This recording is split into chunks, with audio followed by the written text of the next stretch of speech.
My name is Hélène Ruiz Fabri, and I'm director of this Max Planck Institute, devoted to procedural law. My field of expertise is, broadly speaking, public law, and within public law, international law. And within international law, international dispute resolution, dispute settlement, and all what is related to litigation and decision making.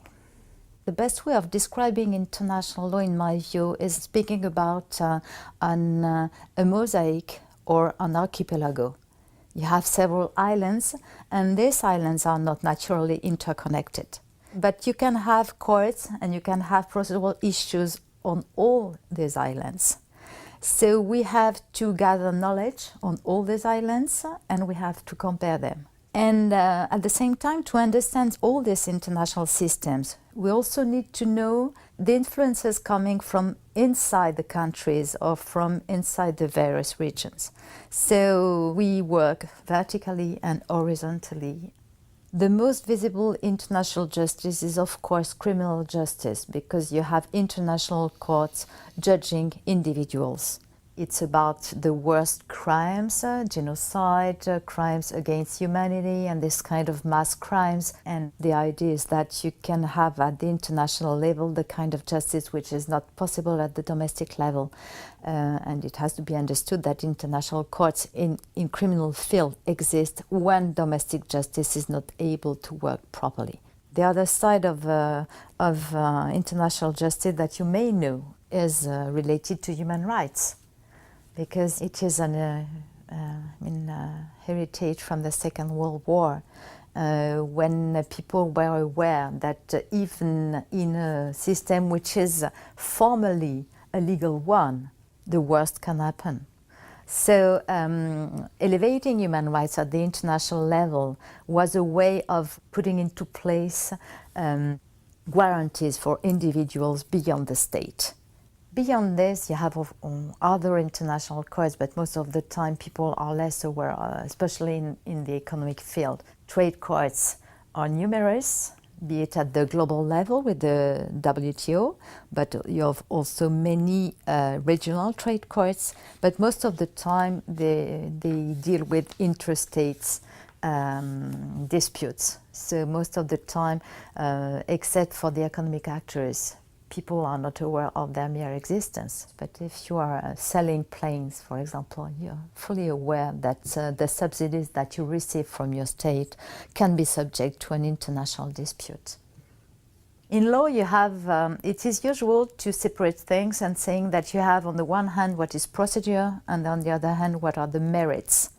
The merits are the substantive aspects of law, the fact that a rule gives you a right, and things like this.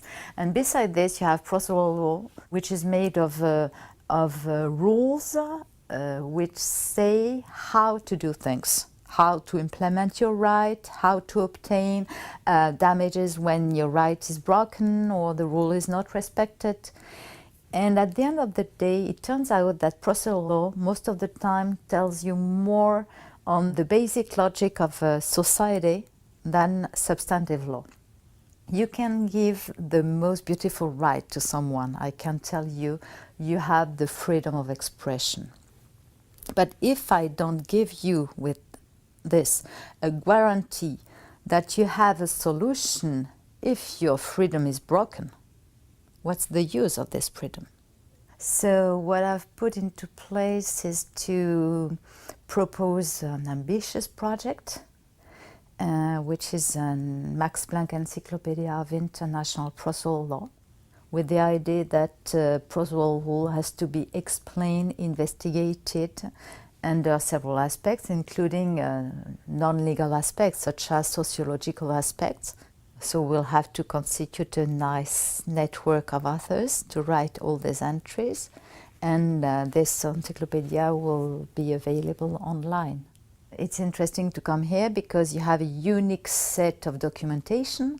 Although nowadays a lot of things are available online and through electronic databases, there is a way of combining documentation which can make of the library here a unique place.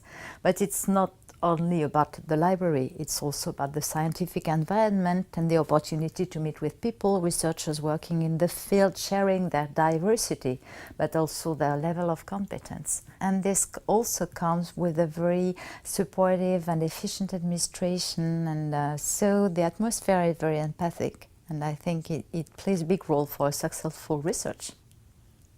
I would like this place to become the prominent place for procedural law. I would like that people working in the field want to come here to work with us, and even that it becomes a competitive place in the sense that you have to compete to be able to come here.